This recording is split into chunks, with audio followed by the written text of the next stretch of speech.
அனகாமலை பாட்டஞ்ச cut பண்ணி open பண்ண ஹீரோனை one சைடா டாவடிக்கிறவன் குண்டடிப்பட்ட காயத்துக்கு ட்ரீட்மெண்ட் கூட பாத்துக்காம ரோட்ல தலைதெறிக்க ஓடிக்கிட்டு இருக்கான். நம்ம ஹீரோவும் அவனை விடாம ஃபாலோ பண்ணிட்டு இருக்கான். இந்த ஓட்டத்துக்கு நடுவுல குறுக்க இந்த கௌஷிக் வந்தா அப்படிங்கிற மாதிரி நம்ம ஹீரோனும் அவளோட ஜீப் எடுத்துட்டு வேகமா வர்றா. இவன் நேரா போய் அந்த ஜீப்லயே மோதி கீழே விழுகிறான். அவங்ககிட்ட இவங்க நீ ஏன் இதெல்லாம் பண்ண, நீ ஏன் அந்த தீவிரவாத கும்பலுக்கு உதவி பண்ற, நீயும் அந்த கும்பலை சேர்ந்தவன் தானா அப்படின்னு கேள்வி மேல கேள்வி கேட்டுக்கிட்டே அவனை நெருங்க பாக்குறாங்க. அந்த நேரத்துல தான் அவன் கையில சின்ன சைஸ்ல ஒரு சைனடை எடுத்து காட்டி என்கிட்ட இருந்து உங்களுக்கு எந்த ஒரு ஆன்சருமே கிடைக்க போறதில்ல, இதை நான் கடிச்சிட்டேன்னா அடுத்த செகண்டே நான் செத்துருவேன் அப்படிங்கிற. இதை கேட்டதுமே ஹீரோயின் அவங்கிட்ட நீ செத்துட்டனா உன் அம்மா அப்பா குழந்தை குட்டி எல்லாம் யார் பாத்துக்கிறது, அவங்க எல்லாம் அனாதை ஆயிருவாங்களே, அவங்களெல்லாம் காப்பாற்ற வேண்டாமா அப்படிங்கிற. அதுக்கு இவன் கொஞ்சம் தூரம் தள்ளி நம்ம கொலகார ஸ்னைப்பரோட வெயிட் பண்ணிட்டு இருக்கான். அதையெல்லாம் பார்த்ததுக்கு அப்புறமா சொல்றான், அவங்கள காப்பாத்தணும்னா நான் இப்ப சாகிறத தவிர வேற வழியே கிடையாது, அவங்க உயிரோட இருக்கணும்னா நான் சாகணும் அப்படின்னு அந்த சைனரை கடிச்சு தரையில விழுகிறான். தரையில விழுந்த இவன் ரத்தமா வாந்தி எடுக்கிறான். அந்த நேரத்துல ஹீரோயினை பார்த்து அது மிகப்பெரிய நெட்வொர்க், அவங்க ரொம்ப ஆபத்தானவங்க, நீங்க இதுக்கு பின்னாடி போகாதீங்க, போனீங்கன்னா உங்களையும் உங்க குடும்பத்தை சேர்ந்தவங்களையும் யாராலையும் காப்பாற்ற முடியாது அப்படின்னு சொல்லிட்டு செத்து போறான். செத்து போன அவனை ஹீரோ டே நீ அப்படிலாம் சாகக்கூடாது, நீ சாகிறதுக்கு முன்னாடி இதுக்கு பின்னாடி யாரெல்லாம் இருக்கா அப்படிங்கறத என்கிட்ட சொல்லிட்டு தான் சாகணும் அப்படிலாம் சொல்லி உலுக்கிக்கிட்டு இருக்கான். அவன் கிட்ட ஹீரோயின் டே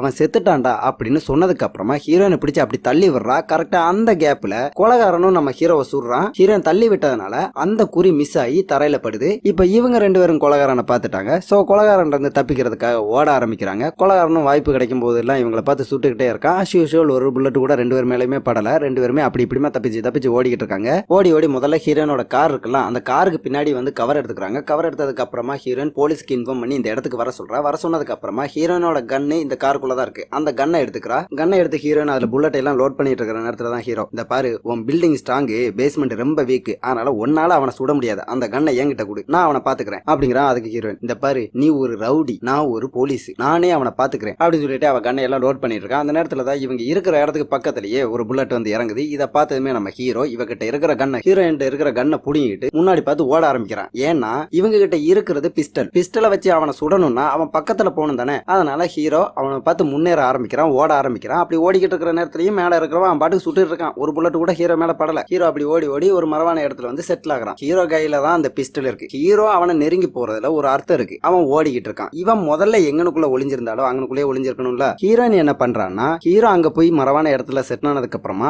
அவன் எப்படி அந்த இடத்தை பார்த்து ஓடி போனானோ அதே போலவே இப்ப இவ ஓட ஆரம்பிக்கிறான். மேல இருக்கிறவன் இப்ப இவளை பார்த்து சுட ஆரம்பிக்கிறான். முதல்ல ஹீரோ ஓடின போது அவன் கொஞ்சம் வேகமா ஓடிட்டான், எஸ்கேப் ஆயிட்டான். இந்த நேரம் ஹீரோனுக்கு அந்த அளவுக்கு வேகமா ஓட முடியல. அதே நேரம் அவன் மேல புல்லட்டும் படல. அவ இப்போ கீழே விழுந்து வாரிக்கிறா. விழுந்து வாரினா அவ முட்டியில எல்லாம் காயத்தோட தவண்டுகிட்டே நம்ம ஹீரோ பக்கத்துல வந்து சேர்றா. ஹீரோ அவகிட்ட ஏண்டி மூடிட்டு அங்கேயே இருந்திருக்கனால ஏன் நீ இங்க வந்து ஏன் உயிரை வாங்குற அப்படிங்கிறா. அதுக்கு ஹீரோயின் வேண்டுதல் டிபார்ட்மெண்ட்ல கன்னு என்னோட சேஃப்டிக்கு நான் யூஸ் பண்றதுக்காக கொடுத்துருக்காங்க, என் கண்ணை இன்னொருத்தன் புடிக்கிட்டு போய் அவனோட யூஸுக்காக யூஸ் பண்ண கொடுக்கல, அவனை சுட்டுக் கொள்றதா அவன் பிளானா இருந்தா ரெண்டு பேருமே அந்த இடத்துக்கு ஒன்னா போவோம். அந்த முன்னாடி இருக்கு பாரு ஒரு காரு, ஒரு மறைவான இடம், அந்த இடத்துக்கு உன்னால 3 செகண்டுக்குள்ள ஓடி போக முடியுமா? ஏன்னா அவன் இப்ப சுட்டுக்கிட்டு இருக்கிறது ஒரு போல்ட் ஆக்ஷன் ரைபிள் கண்ணால. அந்த கண்ணால ஒரு புல்லட்டை ஃபயர் பண்ணிட்டோம்னா மறுபடியும் அதை ரீலோட் பண்ணி தான் ஃபயர் பண்ணணும். அதுக்கு 3 செகண்ட் டைம் ஆகும். அந்த 3 செகண்ட் தான் நமக்கு கிடைச்சிருக்கிற டைம். அந்த 3 செகண்டுக்குள்ள உன்னால அங்க ஓடி போக முடியுமா அப்படிங்கிற. ஹீரோவும் அந்த இடத்தை எல்லாம் பார்த்து கொஞ்சம் யோசிச்சதுக்கு அப்புறமா 4 செகண்டுக்குள்ள என்னால ஓட முடியும் அப்படின்னு சொன்னதுக்கு அப்புறமா ஒரு சின்ன சைஸ் மிரர் எல்லாம் எடுத்து அவனை டிஸ்ட்ராக்ட் பண்ணி அவனை ஒரு புல்லட் சுட வச்சதுக்கு அப்புறமா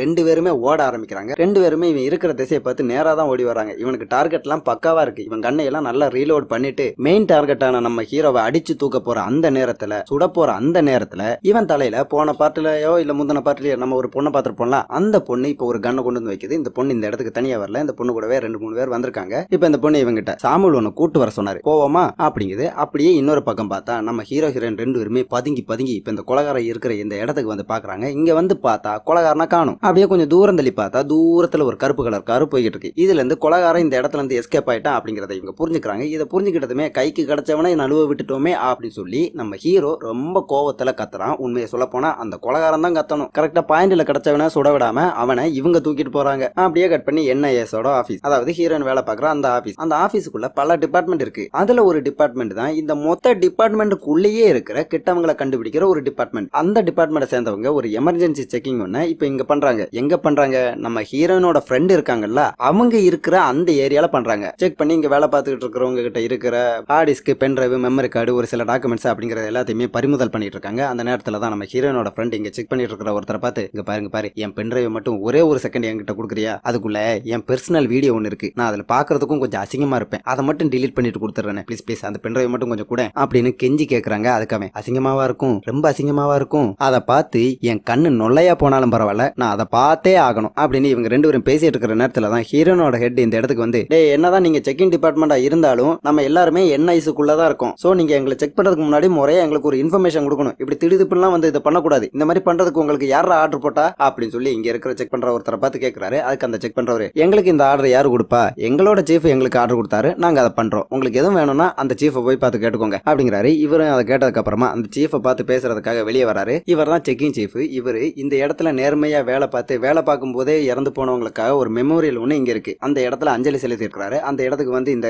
ஹீரோனோட சீஃப், நீ எப்படி எங்களுக்கு இன்ஃபர்மேஷன் எல்லாம் தராம செக் பண்ண போச்சு அப்படின்னு கேள்வி மேல கேள்வி கேட்கிறாரு. அதுக்கு இந்த செக்கிங் ஹெட், டேய் நான் உங்களுக்கு இன்ஃபர்மேஷன் கொடுத்து உங்களை செக் பண்ண வரதுக்கு முன்னாடியே நீங்க உங்ககிட்ட இருக்கிற தப்பையெல்லாம் மறைச்சிருவீங்களே, உங்க ஆதாரத்தை எல்லாம் அழிச்சிருவீங்களே, அப்புறம் நான் அங்க வந்து செக் பண்ணி என்ன யூஸ்? நான் செக்கிங் டிபார்ட்மெண்ட்டை சேர்ந்தவன். எனக்கு தோணும் போதெல்லாம் இந்த என்ஐசிக்குள்ள இருக்கிற டிபார்ட்மெண்ட்டை செக் பண்றதுக்கு முழு அதிகாரமும் இருக்கு. நான் அப்படித்தான் பண்ணுவேன். உன்னால என்ன பண்ண முடியுமா பண்ணு, யாருக்கிட்ட கம்ப்ளைண்ட் பண்ணுவியா பண்ணு அப்படின்ட்டு அந்த இடத்த விட்டு கிளம்புறாரு. நம்ம ஹீரோயின் அவளோட ஃப்ரெண்டுக்கு அந்த வீடியோவை அனுப்பி கொடுத்துருப்பால, அந்த ஃபிளைட்ல இருந்த வீடியோ, அந்த வீடியோ எல்லாம் ஒரு பென்ட்ரைவ்ல போட்டு தான் இவங்க வச்சிருந்தாங்க. இப்ப இந்த செக் பண்ண வந்தவங்க அந்த பென்ட்ரைவையும் சேர்த்தே தூக்கிட்டு போயிட்டாங்க. அடுத்ததான் நம்ம ஹீரோயின் ஃபோன் பண்ணி அந்த வீடியோவை கொடுலாம் கேட்டா என்ன பண்றதுன்னு தெரியாம இவங்க முழிக்க ஆரம்பிக்கிறாங்க. இந்த ஃப்ரெண்டு முழிக்க ஆரம்பிக்கிறாங்க. அந்த நேரத்துல தான் இந்த நேர்மையான ஆபீசர் இந்த இடத்த கடந்து போறாரு. அவர்கிட்ட இந்த விஷயத்தை எல்லாம் சொல்லி, சார் அந்த செக்கிங் கிட்ட உங்க சிசிய பிள்ளையா இருந்தவன் தானே சார், நீங்க சொன்ன அவன் கேட்பான் சார், அவன்கிட்ட இருந்து அந்த பென்ட்ரைவை மட்டும் கொஞ்சம் வாங்கி கொடுங்க சார் அப்படிலாம் சொல்லி கெஞ்சி பாக்குறாங்க. அவர் அதை எதையுமே காதுல போட்டுக்காம நேரா பாத்ரூம் போய் தண்ணி அடிச்சது ஓவரா போச்சு, அதனால ஹேங் ஓவர் போய் வாந்தி எடுக்க ஆரம்பிக்கிறாரு. வாந்தி எடுத்து முடிச்சதுக்கு அப்புறமா மொத்த என்ஐஎஸ்க்குமே ஒரு ஹெட் இருக்கிறாரு, ஒரு சீஃப் இருக்கிறாரு. அவர் முன்னாடி மத்த டிபார்ட்மெண்ட் ஹெட் சீஃப் எல்லாருமே உட்காந்து ஒரு மீட்டிங் போட்டு இருக்காங்க. அந்த மீட்டிங்க்கு இவர் கொஞ்சம் லேட்டா வராரு. லேட்டா வந்து அந்த மீட்டிங்ல கலந்துக்கிறாரு. இன்னொரு பக்கம் நம்ம ஹீரோயின் கூட வேலை பார்க்குற அந்த செத்து போன அவரோட பாடி எல்லாம் போஸ்ட்மார்ட்டம் பண்ணதுக்கு அப்புறமா ஹீரோ கூட தனியா ஒரு இடத்துக்கு வந்து நின்று அவளோட ஹெட் இருக்கார்ல அவருக்கு முதல்ல போன் பண்றா. அவர் இப்ப அந்த மீட்டிங்ல இருக்கிறதுனால அந்த போனை எடுக்க மாட்டேங்கிறாரு, கட் பண்ணி விடுறாரு. அவர் அப்படி கட் பண்ணவுமே, உனக்கு அந்த அளவுக்கு திமிரா போச்சா, நான் எவ்வளவு முக்கியமான விஷயத்தை பத்தி பேசுறதுக்காக உனக்கு போன் பண்றேன், நீ அதை கட் பண்ணி விடுற, நீ இதுல பிற வருத்தப்படுவ அப்படின்னு சொல்லிக்கிட்டு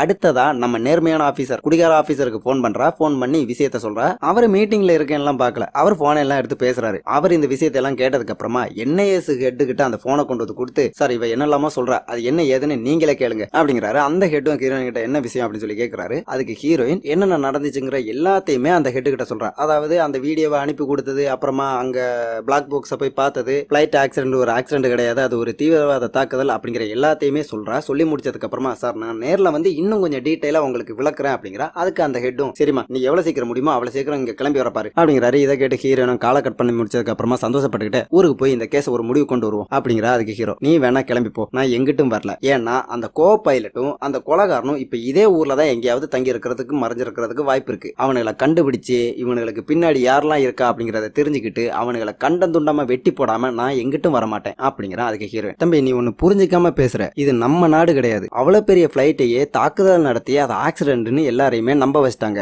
ஏர்போர்ட்ல இருந்த சிசிடிவி ஃபுட்டேஜையே சில மணி நேரங்கள்ல சேஞ்ச் பண்ணிட்டாங்க. நீ இருக்கிற ஏரியாக்கே வந்து உன்கிட்ட இருக்கிற பொருளை அடிச்சுட்டு போயிட்டாங்க. அதை என்னன்னு கேட்க போன உன்னையே தூக்கி உள்ள வச்சிட்டாங்க. உன்னை என்னையும் கொல்றதுக்கு பல முறை முயற்சி நடந்திருக்கு. அவங்க கூடவே இருந்து நம்ம கூடவே இருந்த இன்னொருத்தன் செத்து போயிட்டான். அப்படி பல சம்பவங்கள் இந்த நாட்டுல வச்சு நடந்திருக்கு. இது எல்லாத்துலயுமே தப்பு அவங்க மேலதான். ஆனா நம்மளால போய் ஏன்டா இப்படி பண்ண அப்படின்னு தட்டி கேட்கிற நிலைமையில இல்ல. ஏன்னா இது நம்ம நாடு கிடையாது. நம்ம இப்ப அந்நிய நாட்டுல இருக்கோம். அந்நிய நாட்டுல நம்ம நாட்டுல என்னதான் முக்கிய பொறுப்புல இருந்தாலும் எவ்வளவு பெரிய வேலை பார்த்தாலும் சரி, இவங்களை பொறுத்த வரைக்கும் நம்ம அந்நியர்கள் தான். சோ அதனால உன் வலி வேதனை எல்லாம் எனக்கு நல்லாவே புரியுது. இருந்தாலும் நான் சொல்றத கொஞ்சம் காது கொடுத்து கேளு. முதல்ல நம்ம நாட்டுக்கு போவோம். இதுக்கு பின்னாடி என்னென்ன இருக்கு, எந்தெந்த நெட்வொர்க் எல்லாம் அப்படிங்கறத கொஞ்சம் நம்ம ஊர்ல இருந்துகிட்டு நல்லா தேடி பார்ப்போம். நம்ம அங்க இருந்தாதான் எல்லாத்தையும் நல்லா தேடி பார்க்க முடியும். சோ அதை எல்லாத்தையுமே நல்லா தேடி பார்ப்போம். தேடி பார்த்துட்டு அதுக்கப்புறமா நம்ம இங்கிட்டு வருவோம். அப்புறமா நம்ம ஊர்ல வந்து நம்ம மேல எவனாலையும் கை வைக்க முடியாது. இங்க இருக்கிற வரைக்கும் நம்ம உயிருக்கும் அவ்வளவு ஆபத்து இருக்கு. அதை நீ முதல்ல புரிஞ்சுக்கோ அப்படிங்கிற. ஹீரோ சொல்றது ஒரு வேலிடான பாயிண்டா இருக்கிறதுனால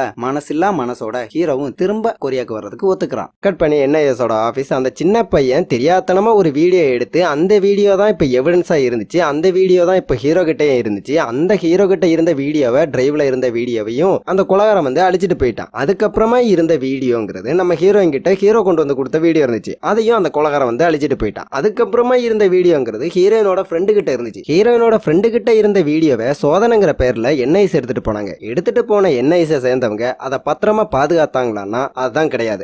அவங்களோட சர்வர்ல அந்த வீடியோவை பத்திரப்படுத்த, அந்த சர்வருக்குள்ள எவனோ ஒரு ஹேக்கர் உள்ள வந்து அந்த சர்வர் மொத்தத்தையும் வைரஸால பரப்பி விட, அந்த வைரஸ்ல இருந்து அந்த சர்வரையும் பாதுகாத்து அந்த வீடியோவையும் பாதுகாக்கிறதுக்காக என்ஐஎஸ்ல நிக்கிறவங்க தலை கீழ நின்று முயற்சி பண்ணிட்டு இருக்காங்க. அப்புறமா இன்னொன்னு சொல்ல மறந்தேன், இது வரைக்கும் பிளைட் ஆக்சிடென்ட் கிடையாது, அது ஒரு தீவிரவாத தாக்குதல் அப்படின்னு சொல்லி ஹீரோவும் ஹீரோயினும் மட்டும் தனிப்பட்ட முறையில தேடிக்கிட்டு இருந்தாங்க. அது இனிமே அப்படி கிடையாது. இனிமே இது ஒரு அபிஷியல்.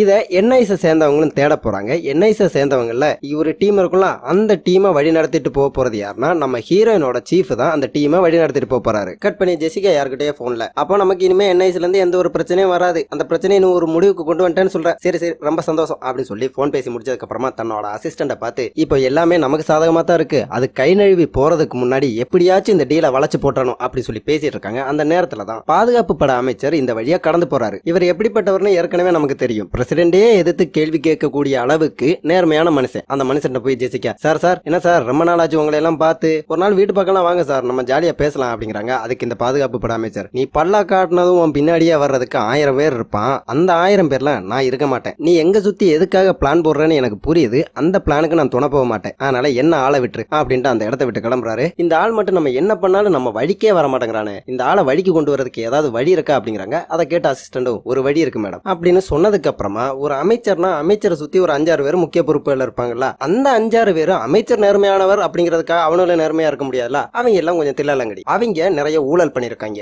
அவங்கள வச்சு நம்ம அமைச்சரை டார்கெட் பண்றதுக்கு ஒரு பிளான் போடுறாங்க. அந்த பிளானின் படி அந்த 5-6 பேர்ல ஒரு 3 பேரை மட்டும் சூஸ் பண்ணி ஜெசிகா, இந்த 3 பேரை ஜெசிகாவோட இடத்துக்கு வர வைக்கிறாங்க. அப்படி அவங்கள வர வச்ச ஜெசிகா அவங்கள நல்லபடியாவே வரவேற்கிறாங்க. வரவேற்றதுக்கு அப்புறமா அந்த 3 பேருமே மனசு கோணாம அவங்களுக்கு என்னென்ன வேணும்னு கேக்குறாங்களோ எல்லாத்தையுமே பண்றாங்க. அதாவது எல்லாத்தையுமே பண்றாங்க. இந்த 3 பேருமே அந்த இடத்துக்கு வந்து ஜெசிகா கொடுத்ததை நல்லா குடிச்சு நல்லா சாப்பிட்டு அங்க இருக்கிற பொண்ணுங்க கூட மதி மறந்து சந்தோஷமா இருக்காங்க. இப்படி இவங்க எல்லாம் சந்தோஷமா இருக்கிற நேரத்துல தான் இந்த இடத்துக்கு நம்ம அமைச்சரும் வந்து சேர்றாரு. அமைச்சருக்கு இன்ஃபார்ம் பண்ணி அமைச்சர் இந்த இடத்துக்கு வர வச்சது யாரா இருக்கும்? ஜெசிகா தான். ஜெசிகா அமைச்சர் இந்த இடத்துக்கு வர வச்சிட்டாங்க. அமைச்சரும் இங்க வந்து இங்க நடக்கிற கேலி கூத்தை எல்லாம் பாக்குறாரு. பார்த்ததுக்கு அப்புறமா கூட இருக்கிறவங்க எல்லாரையுமே போட்டு வறுத்தெடுக்கிறாரு. அவனும் பயந்து அடிச்சுக்கிட்டு இந்த இடத்த விட்டு ஓடி போறாங்க. அவனு எல்லாம் ஓடி போனதுக்கு அப்புறமா ஜெசிகா நம்ம அமைச்சர் கிட்ட, என்ன சார், நான் தான் ஒழுங்கா உங்களை என் வீட்டுக்கு வாங்கன்னு இன்வைட் பண்ணனே, நீங்க அப்பவே நான் வர்றேன் அப்படின்னு ஒத்துக்கிட்டு இருந்தா நான் இதெல்லாம் தேவையில்லாம பண்ணிருக்க வேண்டியிருக்குமா? இப்ப பாருங்க நீங்க இப்படி வந்து நிக்கிறீங்க. உங்க கூட இருக்கிறவங்க பண்ண கூத்து எல்லாமே என்கிட்ட வீடியோவா இருக்கு. இந்த ஒரு வீடியோவை வச்சு என்னால உங்களை நீங்க இருக்கிற பொசிஷன்ல இருந்து கீழே இறக்க முடியும். ஆனா என்னோட டார்கெட் நீங்களும் கிடையாது, உங்க பொசிஷனும் கிடையாது. என்ன தேவையில்லாம அதை பண்ண வச்சிடாதீங்க. சோ நம்ம அமைதியா அவங்களுக்கு என்ன தேவையோ அதையெல்லாம் வாங்கிக்கிட்டு ஒண்ணு மண்ணா போறது நல்லது அப்படின்னு பேசிக்கிட்டே அமைச்சர் பக்கமா வந்து அமைச்சரை தன் அழகினால வசீகரிக்கிறாங்க. அமைச்சரும் கொஞ்சம் சபலப்பட்டு வேற வழியும் இல்லாதனால ஜெசிகா கூட ஒத்து போக ஆரம்பிக்கிறாரு. கட் பண்ணி ஹீரோ ஹீரோயின் இவங்க 2 பேருமே கொரியாக்கு வர ஃபிளைட்டை மிஸ் பண்ணிட்டாங்க. இனி அடுத்த ஃபிளைட் நாளைக்கு தான் இருக்கு. சோ அது வரைக்கும் இவங்க வீட்டுல தான் இருந்தாகணும். அப்படி இவங்க வீட்டுல தான் இருக்காங்க. அப்படி வீட்டுல இருக்கிற நேரத்துல இவங்களை யாரும் தாக்க வந்துடக்கூடாதுல, அதனால ஹீரோ இப்ப காவல் இருக்கான். ஹீரோயினும் அவன் முன்னாடியே தான் இருக்கா. அவகிட்ட ஹீரோ என்ஐஸ் ஒரு டீமை வச்சு இந்த கேஸ அபிஷியலா தேட போறாங்க. அந்த டீம்ல நீ இருப்பியா அப்படின்னு ஒரு சந்தேகத்தோடவே ஹீரோயினை பார்த்து கேட்கறான். அதுக்கு ஹீரோயின், ஏண்டா உன்னை நார்மலா பெத்து போட்டாங்களா இல்ல சந்தேகத்தோடவே பெத்து போட்டாங்களா? எப்ப பார்த்தாலும் எதையாவது உன்னை சந்தேகப்பட்டுக்கிட்டே இருக்க. டேய், நான் அந்த டீம்ல இருப்பேன்டா, நான் தானே ஒரு வேல்யூவான ஒரு முக்கியமான இன்ஃபர்மேஷனையே என்ஐஸுக்கு கொடுத்தது. அப்புறம் எப்படி என்ன டீம்ல சேர்க்காம இருப்பாங்க? நீ ஏன்டா எப்ப பார்த்தாலும் என்ன நம்பவே மாட்டேங்கிற? நான் கண்டிப்பா இருப்பேன்டா அப்படிங்கிற. அதுக்கு ஹீரோ, நீ மட்டும் நான் சொன்னதை ஆரம்பத்துல நம்பினியா?